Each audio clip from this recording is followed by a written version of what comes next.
Assalomu alaykum. Kanalimizga xush kelibsiz. Ushbu dasturimizda bahor faslidagi eng qimmat konsert dasturlarini sizlarga taqdim etamiz. Toshkent shahridagi Istiqlol san'at saroyida konsertlar mavsumi davom etmoqda.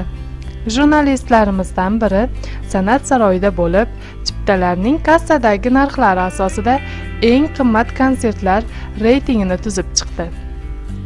Unga ko'ra, 5-o'rinni Million kulgu jamoasi konserti egalladi. Million jamoasining konserti 24-apreldan 28-aprel kunlarigacha bo'lib o'tadi.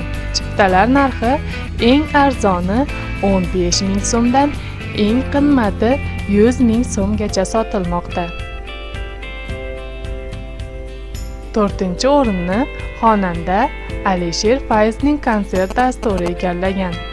Xonanda Alisher Fayzning 17-maydan 21-may kunlarigacha tashkil etiladigan dasturining chiptalari narxi quyidagicha: eng arzon chipta 10 ming so'm, eng qimmat chipta esa 120 ming so'm.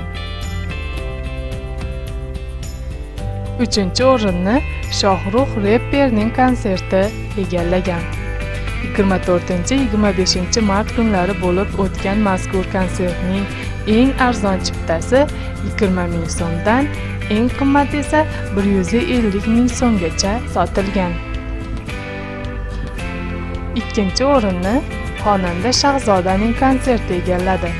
Xonanda Shahzodaning 5-maydan 11-may kunlarigacha bo'ladigan konsertining eng arzon chiptasi 15 ming so'mdan, eng qimmati 250 ming so'mgacha deb belgilangan va sotilmoqda. 1-o'rinni esa xonanda Yulduz Usmonovaning konsert dasturi egallagan.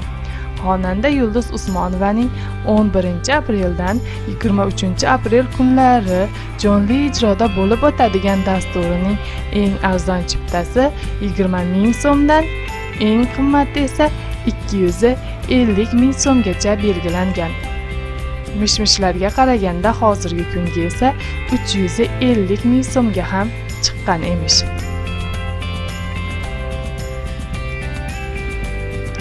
Kanalimizni kuzatishda davom eting. Dasturlarimiz sizga ma'qul kelayotgan bo'lsa, like bosishni unutmang. Sizning fikringiz biz uchun muhimdir. Bizga bo'lgan e'tiboringiz uchun rahmat.